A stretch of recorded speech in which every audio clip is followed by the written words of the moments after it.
na Borajurji Palen Lama Tave Lama Rinpoche Dage Jiurpe Medenjol Kadin Chenbe Gone Jesund Kusung Tunge Ngadum Taldo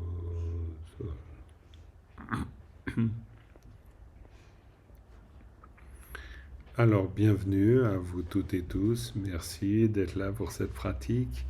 Voilà, on vient de commencer avec le refuge, développement de l'esprit d'éveil. C'est toujours un moment, je le disais ce matin, dans la session, depuis la session matinale à la Maison Verte, c'est toujours un moment de recueillement. C'est vrai que le terme peut paraître suranné, étrange, ou je ne sais. Mais en tout cas, c'est intéressant. Recueillir, on se recueille.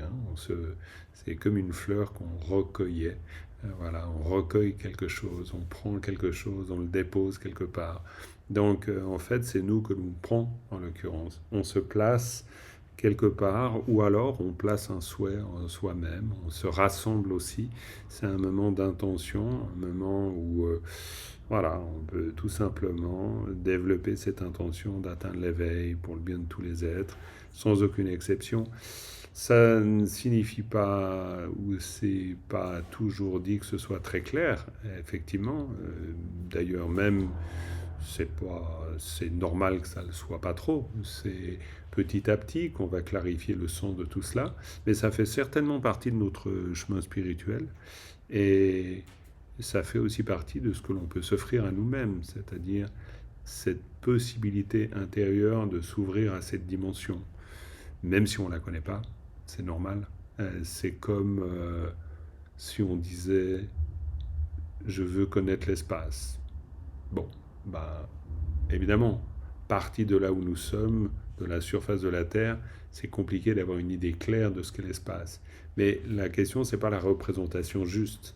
La question, ou le point dont il est question ici, c'est l'aspiration.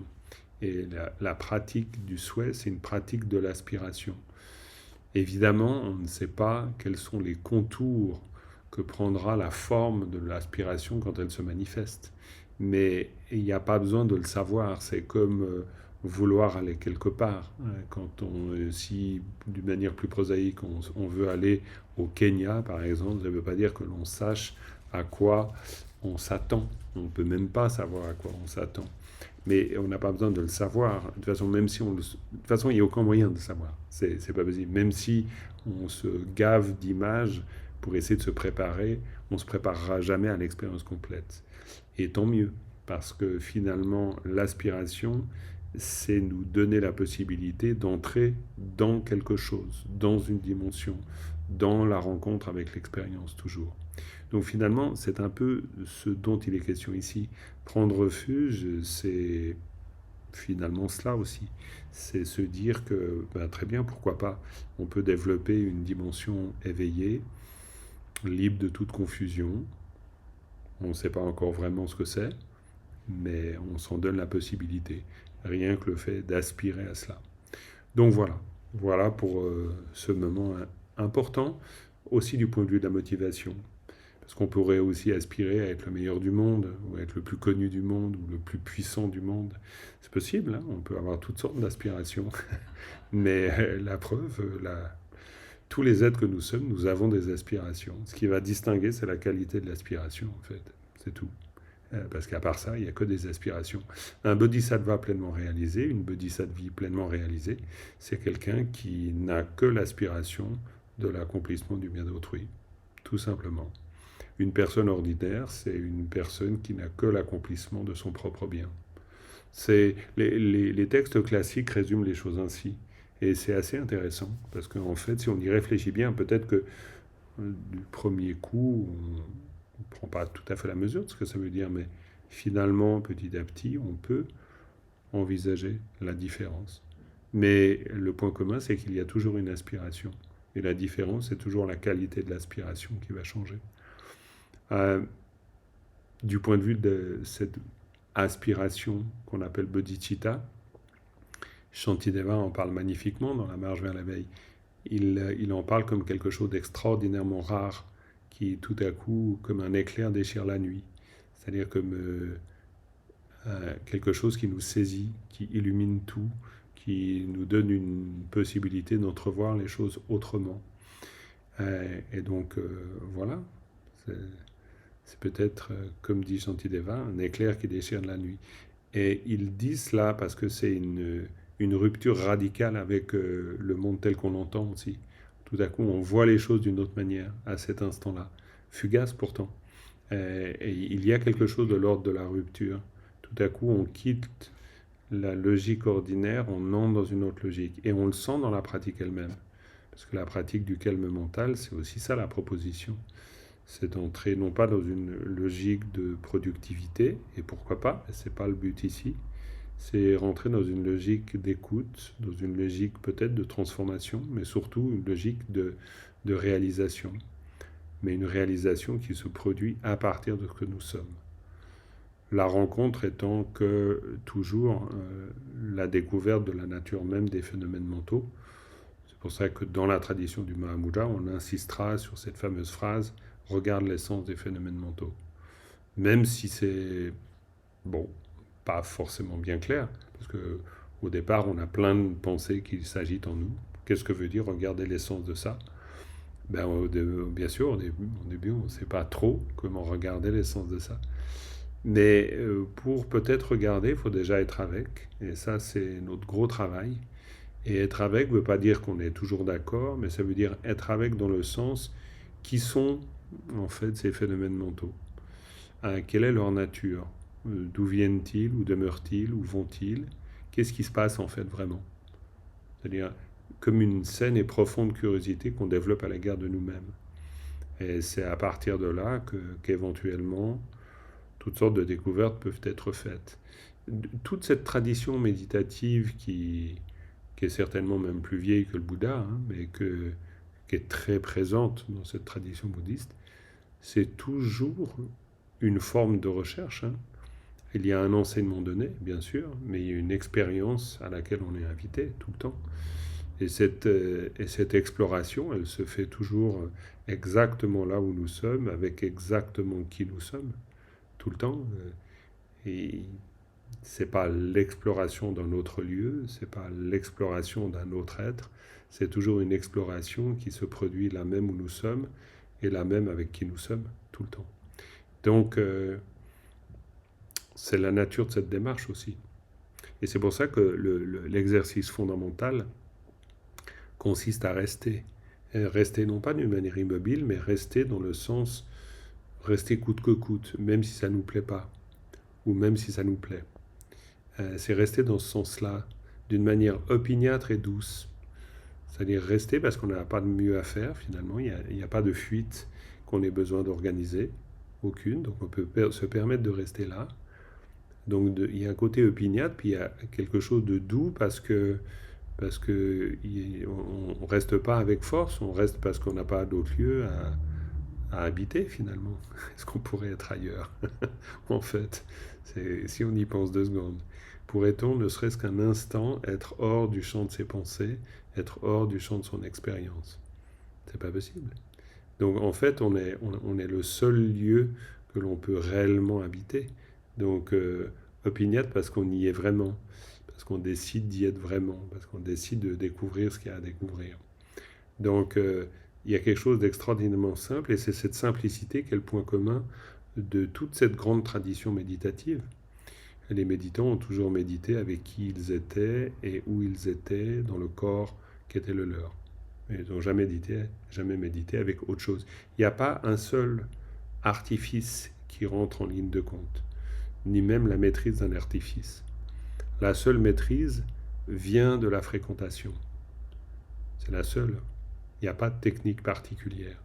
Un méditant qui a médité toute sa vie ou un méditant qui médite une semaine, apparemment, il fait la même chose. La seule chose, c'est la fréquentation, l'intensité de la fréquentation, la durée de la fréquentation avec lui-même qui a changé. Mais on peut avoir vécu une vie entière et très longue et ne s'être que très peu fréquenté finalement. Donc la méditation est une possibilité d'une fréquentation profonde, présente, attentive, non jugeante. Et mine de rien, à travers l'exercice, on développe des qualités. Ces qualités, on va pouvoir ensuite les ressentir, bien sûr, à l'égard de nous-mêmes, mais du coup, et comme par hasard, j'ai envie de dire, mais c'est un peu pour jouer, parce qu'il n'y a aucun hasard là-dedans, mais on va pouvoir aussi les ressentir avec l'autre. C'est-à-dire cette curiosité qu'on développe à l'égard de nous-mêmes, cette qualité d'écoute, cette qualité de présence, et la qualité de présence qu'on peut offrir à l'autre aussi, évidemment. Il nous faut beaucoup de patience avec nous-mêmes pour avoir de la patience avec autrui. On se dit souvent, par exemple, dans le cas de la patience, que je dois être patient avec cette personne, mais ce n'est pas avec la personne qu'on doit être patient, c'est avec notre propre impatience qu'il faut être patient. Parce que c'est notre impatience qui est pénible, c'est pas l'autre. On croit que c'est l'autre, mais en fait c'est notre impatience qui est pénible. Donc finalement, cette ouverture dans le sens de cette fréquentation avec qui nous sommes, c'est la possibilité d'une fréquentation avec tous les êtres aussi. C'est pour ça qu'il y a un travail dans le calme mental qui est aussi un travail d'amour et de compassion et qui va dans le sens de cette bodhicitta, de cet esprit d'éveil dont je parlais avant.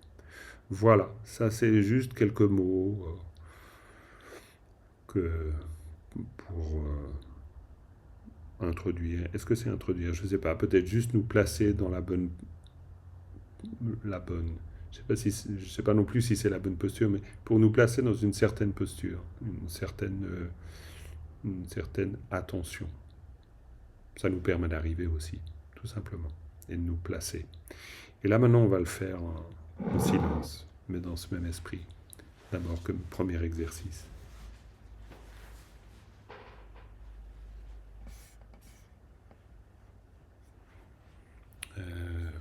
Attendez voir. Non, c'est pas ce que je voulais faire. Voilà. Alors, je vais y arriver. Voilà.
Désolé. Merci.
La présence au corps peut être aussi intéressante comme hmm, par exemple la posture, elle peut être trouvée par la présence. Quoi, trouvée par la présence. En même temps, on indique des points de la posture, évidemment. Et voilà, il y a la posture en 7 points de Vairocana si on évoque une approche très classique.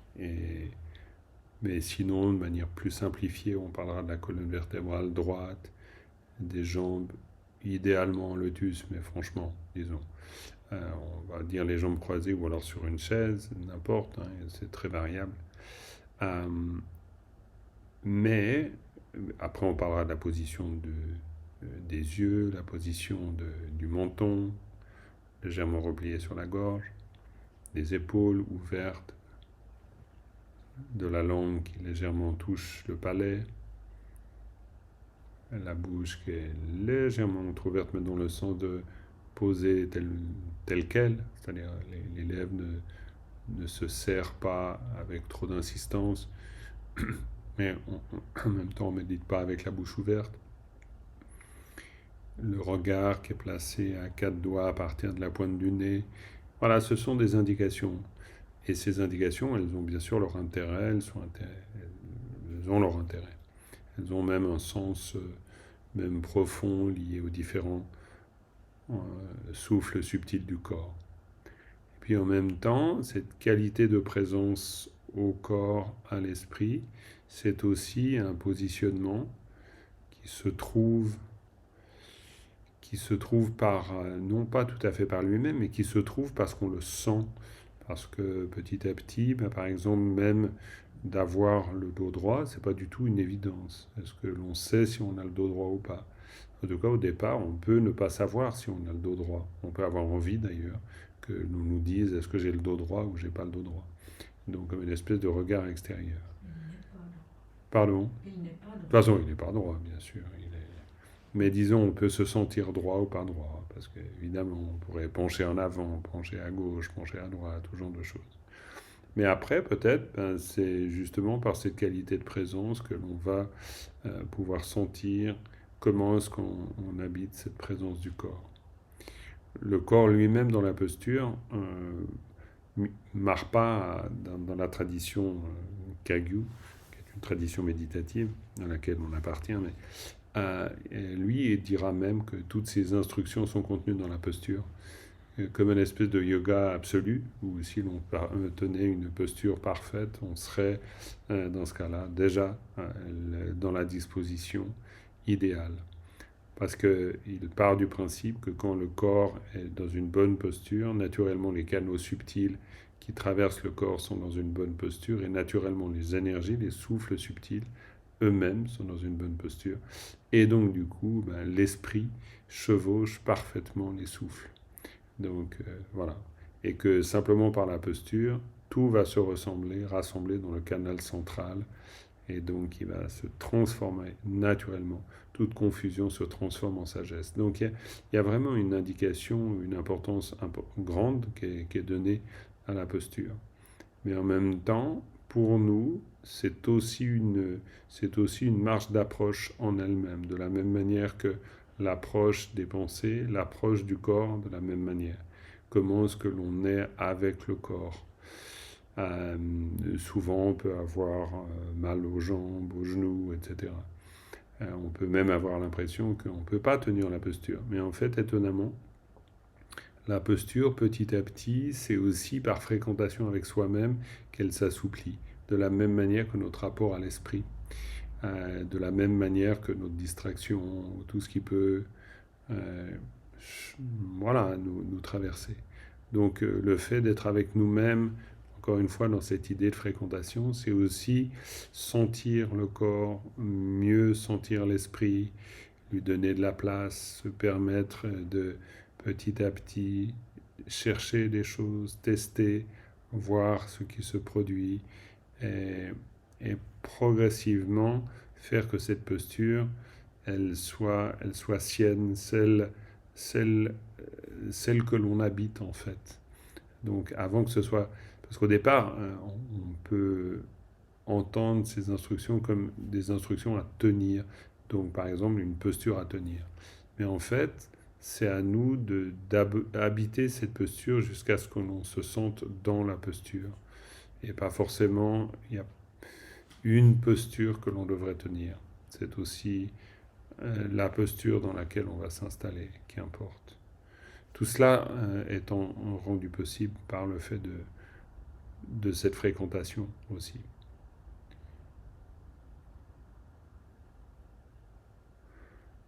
Manière de dire aussi que tout est exploratoire, hein. Autant la posture, autant les mouvements de l'esprit. Je suis même pas certain qu'il y ait une grande différence entre les mouvements du corps, les mouvements de l'esprit, pas si certain que ce soit séparé.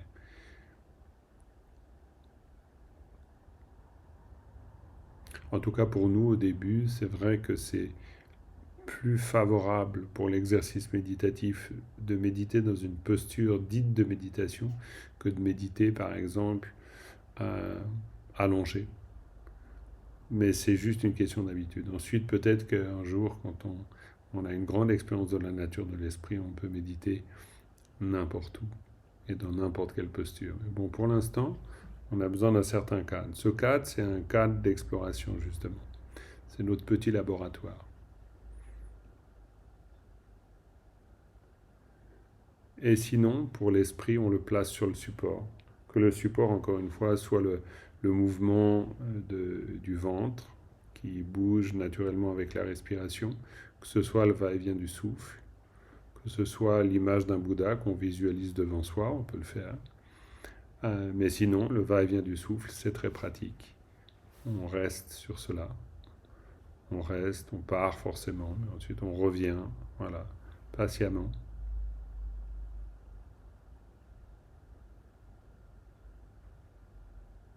On va continuer l'exercice.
petite pause.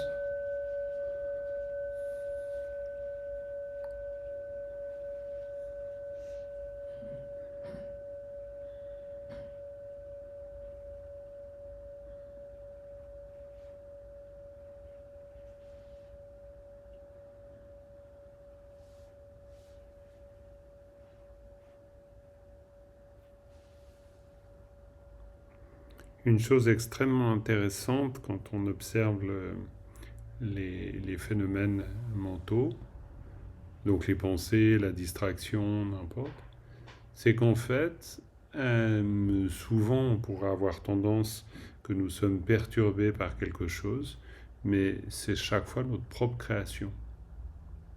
Et ça, c'est quand même quelque chose d'assez surprenant. C'est-à-dire que même les pensées qui peuvent être difficiles à supporter, c'est nous qui les pensons. Alors, en même temps, c'est une évidence, puis en même temps, quand on rentre un peu dans le cœur de cette évidence, c'est quand même assez étrange. Disons, ça devient étrange quand, par exemple, quelque chose nous insupporte et qu'en fait, nous sommes à l'origine même de cela qui nous insupporte. Ça ne veut pas dire que... je ne sais pas ce que ça ne veut pas dire, mais en tout cas, ce que cela veut dire, c'est qu'il ne pourrait pas y avoir quelque chose qui nous insupporte si nous n'étions pas là pour le penser. Ça, par contre, c'est certain. Et c'est quand même tout à fait particulier. Par exemple, dans des textes classiques, on va dire que nous créons notre création, en fait. Bon, c'est un peu bon, voilà, c'est redondant, mais nous produisons une création et ensuite, on va s'attacher à sa propre création. Et il y a un peu cette image du serpent qui se mord la queue. C'est-à-dire que nous sommes celui-là même qui s'entrave. Et ce constat ne mène pas à la désespérance, parce que ça pourrait être le cas. Au contraire, la bonne nouvelle, c'est que si nous-mêmes nous nous entravons, nous-mêmes nous nous libérons. Donc il y a quelque chose d'extrêmement intéressant que de se rendre compte de ça. À la fois, ça peut être un peu pénible, parce que du coup, ça veut dire que nous sommes quand même chaque fois impliqués dans ce que nous vivons. Bon, même si on le sait, mais on a tendance à penser que, par exemple, quand quelque chose nous insupporte, c'est que quelque chose nous insupporte. On a rarement le réflexe immédiat de se rendre compte que il ne peut pas y avoir quelqu'un d'autre que nous qui créons la pensée de se sentir insupporté par quelque chose. Donc, voilà. Mais en même temps, nous sommes persuadés que quelque chose nous insupporte. On a toujours l'impression qu'il y a un extérieur, qu'il y a une réalité extérieure. Alors, de toute façon, ça a la vie tellement dure qu'on n'arrive pas à réellement dépasser. C'est un peu le plafond de verre, quoi. C'est-à-dire que l'idée qu'une remise en question profonde de l'extériorité puisse être faite, c'est-à-dire des phénomènes extérieurs puissent être faits, c'est-à-dire l'idée qu'elle puisse être esprit, comme nous le disent les textes, alors bon, ça, c'est vraiment pas simple. C'est-à-dire qu'il y a vraiment... C'est comme si cette croyance en une réalité qui tient par elle-même au-delà de nous-mêmes, cette croyance est tellement puissante qu'il est extrêmement difficile de pouvoir envisager cette réalité d'une autre manière. Mais c'est pour ça qu'au-delà d'un raisonnement philosophique, ce qui est très intéressant, c'est d'observer ce qui se produit dans la pratique méditative. Parce que la pratique méditative nous permet un raccourci extraordinairement efficace qui nous ouvre à cette compréhension. Pourquoi ? Parce que ce qui se produit ne se produit que parce que cela se produit dans notre conscience. Tout le temps. Et donc notre distraction n'est jamais quelque chose qui vient nous distraire. Impossible. Vu que nous sommes le seul ou la seule à pouvoir y penser. Et à partir du moment où on se rend compte que de toute façon, la source de notre désagrément, c'est nous-mêmes, comme la source de notre agrément, c'est nous-mêmes. Donc là, ça commence à éventuellement nous permettre une ouverture sur cette remise en question fondamentale des phénomènes extérieurs. Il y a, je crois, le chapitre sur le karma chez Gampopa, dans l'ornement de la libération. Il commence en disant « tous les mondes sont l'esprit ». À peu près comme ça, disons, ou si ce n'est pas le premier paragraphe, c'est le troisième, quoi. C'est vraiment c'est cette affirmation profonde que, eh bien, tout est conscience. Mais tout est conscience, ça ne veut pas dire non plus que nous sommes dans un monde purement imaginaire, totalement rêvé. C'est pas ça. Mais déjà pour nous, c'est nous rendre compte que tout est conscience dans le sens que tout ce qui se produit est forcément quelque chose produit par notre conscience. Un peu comme un rêve. C'est-à-dire dans un rêve, nous sommes à la fois le rêveur et cela que le rêveur rêve. On est les deux. Nous, on a tendance à penser qu'il n'y a que le rêve. On oublie le rêveur. C'est pour ça que quand on se réveille, on se dit « Ah, c'était qu'un rêve ». Mais on ne se dit pas que le rêveur lui-même a rêvé son rêve. Il y a bien un rêveur dans le rêve, quoi. Il y a bien un rêveur. Et il y a bien un rêve que fait le rêveur. Vu que le rêveur peut, par exemple, se faire manger par un tigre ou passer une nuit délicieuse. Donc, il y a quelqu'un qui soit vit une expérience délicieuse, soit vit une expérience terrifiante. Mais c'est celui-là même qui produit ce qui le terrifie ou ce qui le ravit. Oui, Catherine? Est-ce que ce serait juste de dire que le monde matériel, c'est de la conscience solidifiée? Le monde matériel serait-ce de la conscience solidifiée? Oui, oui, donc bien sûr, je répétais la question. Oui, après, bon, ça mérite d'y réfléchir. La conscience solidifiée. Si tu dis que tout est conscient. Oui, bien sûr, bien sûr. Bah, disons, alors, c'est pas moi qui dis que tout est conscience. Hein. J'essaie, comme vous, d'essayer de comprendre ce que le Bouddha me dit. Hein. On est bien d'accord. Hein. C'est pas mon intervention personnelle. Ah, bah, bien sûr, c'est moi qui viens de le dire, mais disons, c'est ce qui est dit, boum, comme ça, dans les sutras. Donc ensuite, c'est un peu... pourquoi je pense ça? Parce que c'est fascinant de rester avec l'esprit, de voir ce qui se produit dans l'esprit et de se dire, bah, ok, chiche, donc si ça se produit dans l'esprit, ça se produit dans mon esprit. Donc ça veut dire qu'il y a cette distraction, par exemple, qui pourrait venir me distraire, c'est quand même moi qui l'a produit. Donc voilà. Maintenant, est-ce que c'est une matérialisation dans, ou solidification, hein? Tu parles de solidification, c'est ça?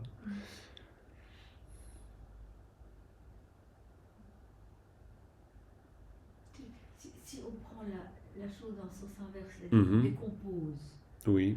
Ce coussin est fait Ouais. de millions de Bien molécules. sûr. Mm-hmm. Et on va jusqu'à l'esprit. Bonne soirée, Simon, bonne soirée. Alors, Catherine poursuit en disant, si on prend un coussin, on le pose et on le décompose, donc on va jusqu'à l'esprit. Oui, si ce n'est qu'il est l'esprit dès le départ. Voilà. On n'a pas besoin de le décomposer pour y arriver. Oui, mais parce que moi je parle du matériel. Non, mais tout à fait. Mais ce qui est troublant, c'est que même la réalité matérielle est... Il n'y a pas un aspect de la réalité qui ne serait pas l'esprit. Oui, Tu vois, c'est pour ça que c'est pas qu'on va, c'est pas quoi, c'est pas. De toute façon, on cherche, hein, toi comme moi et nous tous, mais il n'y a pas l'idée que on va décomposer et arriver à l'esprit. Déjà, c'est l'esprit. C'est déjà l'esprit qui pense qu'on va décomposer. Il n'y a pas un moment où c'est jamais l'esprit. C'est pour ça que ce qui est intéressant, c'est pour ça que je le ramenais au processus méditatif. Parce que dans le processus méditatif, c'est-à-dire tout ce qui se passe déjà dans la conscience.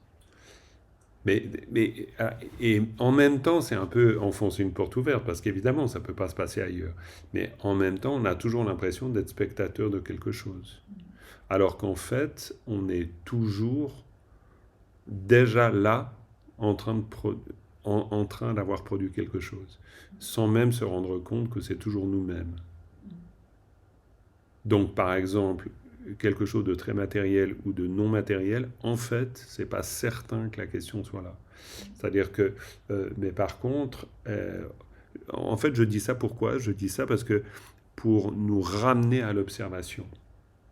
C'est-à-dire pour faire que je regarde un phénomène dit extérieur, j'ai finalement pas besoin de mettre trop d'énergie pour me dire est-ce qu'il est vraiment à l'extérieur ou pas. Ce qui est intéressant du point de vue méditatif, c'est de le ramener à un phénomène de la conscience.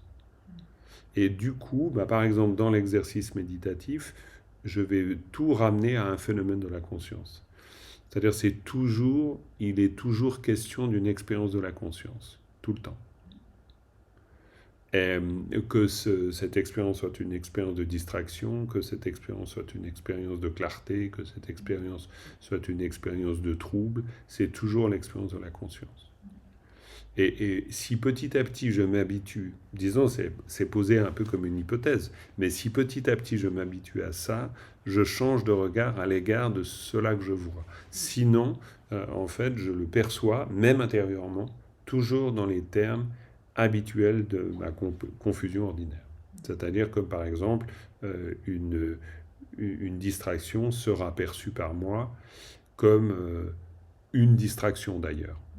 Alors que ce n'est pas une distraction, c'est même pas ma distraction. Il n'y a pas de différence entre la distraction et ma conscience. Donc voilà quoi. Bon voilà, mais c'est pas pour nous embrouiller, hein, c'est simplement quoi. J'espère que ça vous embrouille pas, mais c'est simplement pour dire, tiens, dans le processus méditatif, quand quelque chose surgit, c'est pas quelque chose surgit d'extérieur, c'est quelque chose surgit, qu'est-ce qui surgit? Il surgit l'esprit. C'est toujours l'esprit qui surgit. C'est jamais autre chose que l'esprit qui surgit. Si c'est le désir, c'est l'esprit. Si c'est la colère, c'est l'esprit. Si c'est la distraction, c'est l'esprit. C'est toujours l'esprit. Et là, il y a quelque chose de très terre à terre comme instruction qui fait que je médite en me rappelant de cela. Et donc, du coup, je médite du seul fait que je me le rappelle, c'est un peu comme si ah, c'est l'esprit, ah, c'est l'esprit, ah. Bon, c'est très discursif comme je l'explique, mais évidemment, il n'y a pas besoin que ça soit aussi discursif dans l'expérience. C'est juste que chaque fois, on pourrait dire, ça intervient comme un rappel. On n'a pas besoin de se faire un discours, mais on prend l'habitude, voilà, c'est parce que je partais de l'idée de contempler la nature l'essence des phénomènes mentaux. Et contempler l'essence des phénomènes mentaux, ça passe justement déjà par le fait d'apprendre à regarder ce qui se produit comme étant l'esprit. Parce que sinon, en fait, on pense qu'on doit regarder ailleurs. Comme s'il va y avoir une essence qu'on devrait regarder ailleurs. Alors qu'en fait, on est toujours dans l'expérience même de la conscience. Mais bon, voilà, je sais pas, c'est peut-être un peu trop théorique, je sais pas. Oui, ça fait réfléchir. Moi, ça me fait forcément réfléchir. Mais c'est aussi simplement que dans l'expérience voilà, méditative, c'est intéressant. Ça crée le fait de souligner un peu ça. C'est pour que ça crée moins de dualité. Et du genre, moi qui suis comme ça, moi qui suis autrement, etc. En fait, c'est toujours moi, pour le dire comme ça, simplement. Et ça, c'est intéressant. Parce que ça permet de créer un peu moins de dualité et de revenir à l'expérience même. Voilà, on va poursuivre.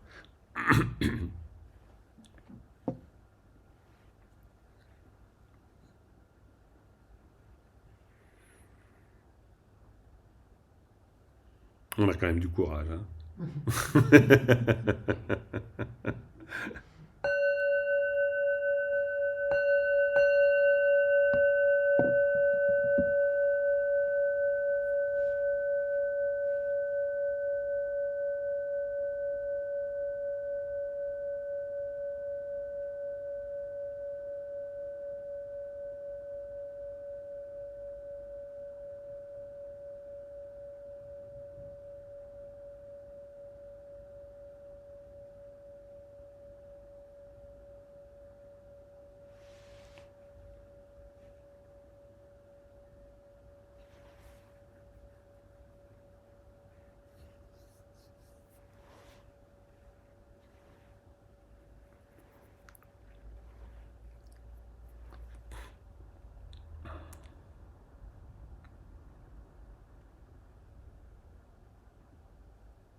C'était l'heure. Oui, Anne, Oui, je sais qu'il est un petit peu tard, mais j'ai une question en fait bien sûr, bien sûr. sur toutes les productions de notre esprit.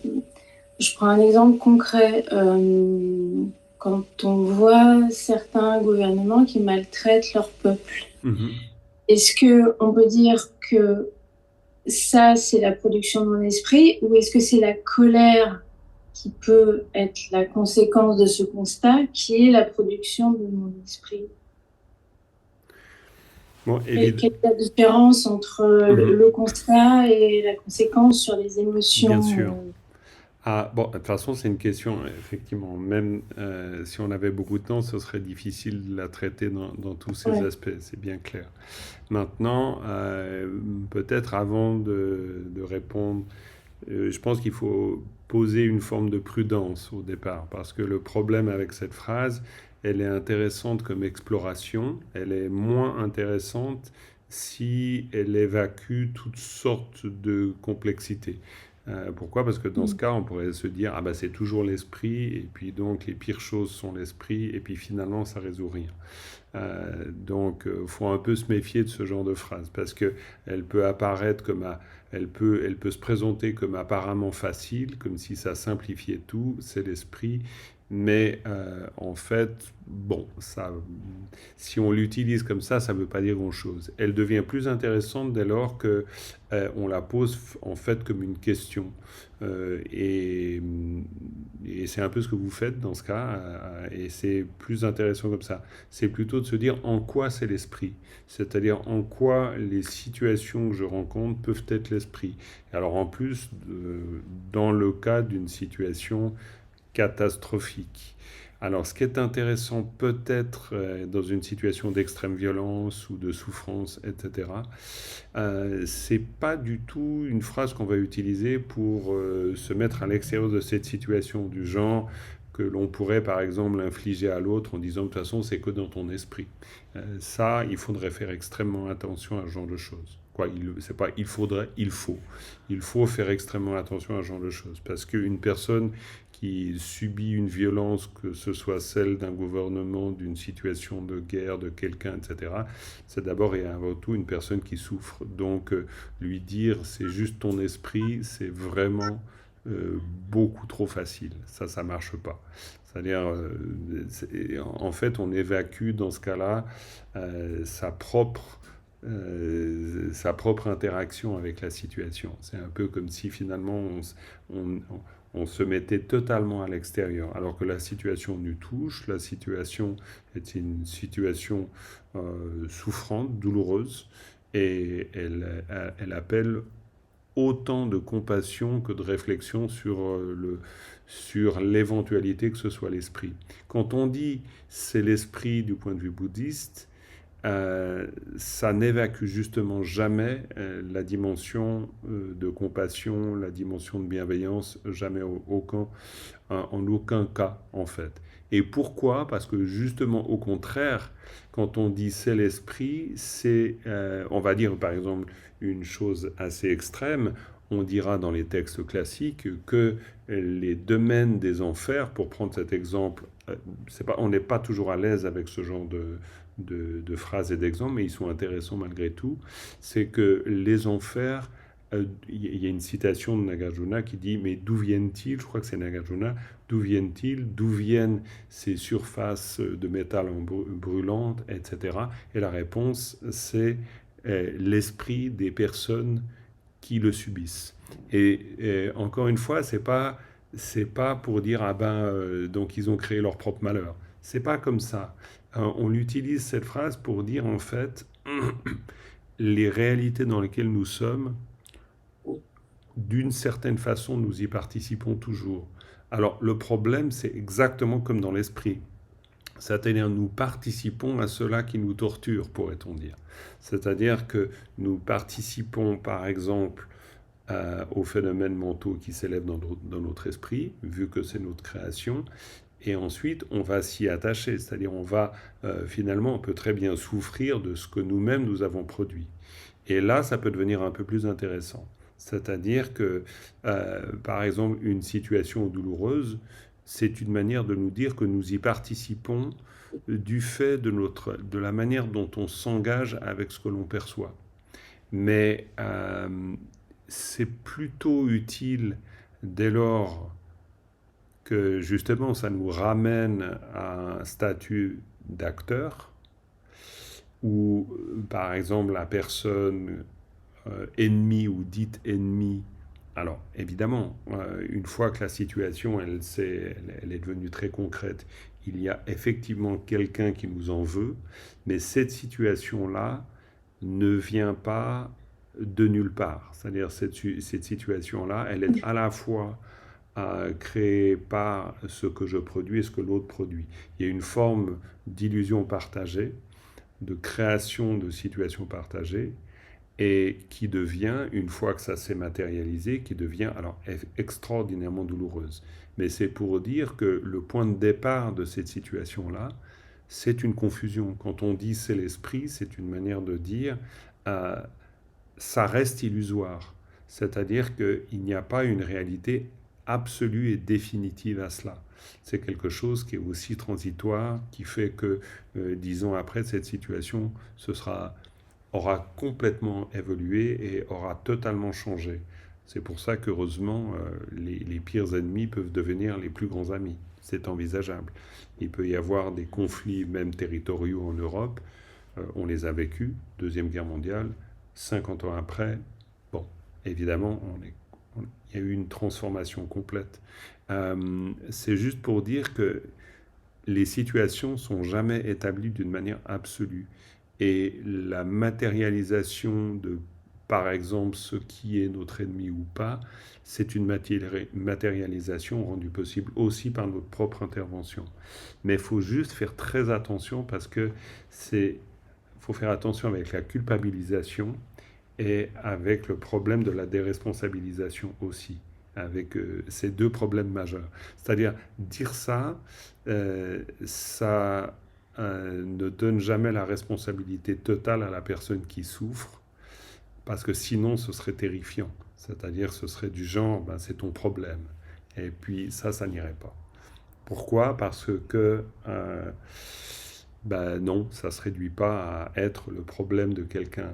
Cette situation, si elle est douloureuse pour quelqu'un, dans le cas d'un conflit, eh bien, évidemment, il est intéressant, s'il y a tout un chemin qui est fait, de voir comment nous-mêmes nous participons à cet état de conflit. Ça peut être intéressant. Mais c'est en tout cas pas dans l'idée d'une espèce de culpabilisation du genre, bah voilà, tu as créé un conflit, tu te retrouves dedans, et puis donc c'est de ta faute. Il n'y a pas l'idée de c'est de sa faute. Pourquoi? Parce que du point de vue bouddhiste, toute situation douloureuse est toujours le produit d'une confusion. C'est jamais une espèce de volonté propre de souffrir. Il y a, je ne pense pas qu'il y ait une espèce de, et heureusement d'ailleurs, j'aurais de la peine d'être bouddhiste dans ce cas, il n'y a pas une espèce de pensée comme quoi il y a un masochisme fondamental. Même si on se fait souffrir, et même s'il est possible qu'on se fasse souffrir et qu'on participe à une situation qui nous fait souffrir, on ne le fait jamais par désir de souffrance. Ça, du point de vue bouddhiste, non. Du point de vue bouddhiste, on le fait par confusion. On le fait même par désir de bonheur.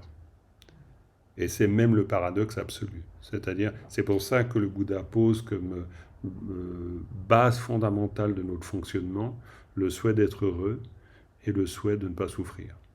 Et c'est valable pour tous, même pour ceux qui font souffrir. Et c'est pour ça que c'est toujours un problème de confusion. Et c'est pour ça que cette phrase « tout est esprit », c'est pas pour nous déresponsabiliser des situations, au contraire, c'est pour nous faire nous rendre compte que la souffrance matérialisée, au départ, ne peut être produite que par l'esprit. C'est-à-dire, j'ai dû participer à la situation pour qu'elle finisse par devenir comme ça. Du point de vue bouddhiste, ce serait extrêmement difficile de penser que, par exemple, un ennemi puisse exister par lui-même d'une manière autonome. Ce serait extrêmement difficile. Si en plus c'était le cas, ça voudrait dire que je n'ai aucune prise. Ça veut dire que l'ennemi est définitivement l'ennemi, il ne peut pas être autre chose que l'ennemi. Et moi, je ne peux pas être autre chose que son ennemi. Alors qu'en fait, il y a une possibilité, quand on dit tout est esprit, il y a une possibilité de comme revenir dans le jeu. Si tout est esprit, c'est que donc, d'une certaine manière, j'ai prise sur la situation. Et donc, c'est vu comme ça. Alors, c'est pour ça que je suis un peu long sur la réponse, mais c'est parce que c'est extrêmement complexe. Moi, je m'en servais là dans la pratique méditative, surtout pour dire, bah, en fait, cette instruction existe et elle est intéressante parce que du coup, on se vit comme moins séparé de ce qu'on est en train d'expérimenter. Mais c'est dans ce sens-là. Après, dans sa transposition dans des situations de conflit, alors là, il faut faire très attention parce que là, on peut pas, quoi, faut pas que ça devienne une espèce de simplification extrême qui réduit toute complexité à la seule phrase tout est esprit. Ça marcherait pas. Quoi, disons. Je sais pas si j'ai bien répondu à votre question, mais Oui. Merci. ok. Et ben voilà, on termine avec une sacrée ouverture grâce à ta question, Anne, ou à votre question, Anne. Je ne sais. On va terminer avec une dédicace. On est un peu dépassé, mais c'est très bien. On peut aussi dépasser, hein. C'est bien qu'on prenne cette liberté. C'est vrai que peut-être je vous ai pas assez invité à pouvoir intervenir. Sachez que vous pouvez le faire tout au long de la pratique. C'est toujours possible, évidemment. Donc, on termine avec une dédicace. Sunam di tom che zimpane tom ne nyebe dranam pamgen ke gana jem balam tu pai sepe tole wadul warai shu. Merci beaucoup pour votre participation, votre patience, votre endurance aussi à cet exercice méditatif. Très demandant quand même, hein, être face à son esprit, à ce qui se produit, justement, ça demande d'observer et ça demande de l'énergie. Donc merci pour cela. Et à bientôt. Et alors ce sera quand, je ne sais plus si, peut-être... Ah oui, ben, mercredi, oui, il y aura certainement une pratique, mais je pense plus online qu'autre chose. Parce que moi, je serai en Dordogne, il y aura l'enseignement, il se fera, mais il se fera online. De toute façon, les informations circuleront sur les groupes WhatsApp. Voilà, je vous souhaite une très bonne soirée. À bientôt, merci.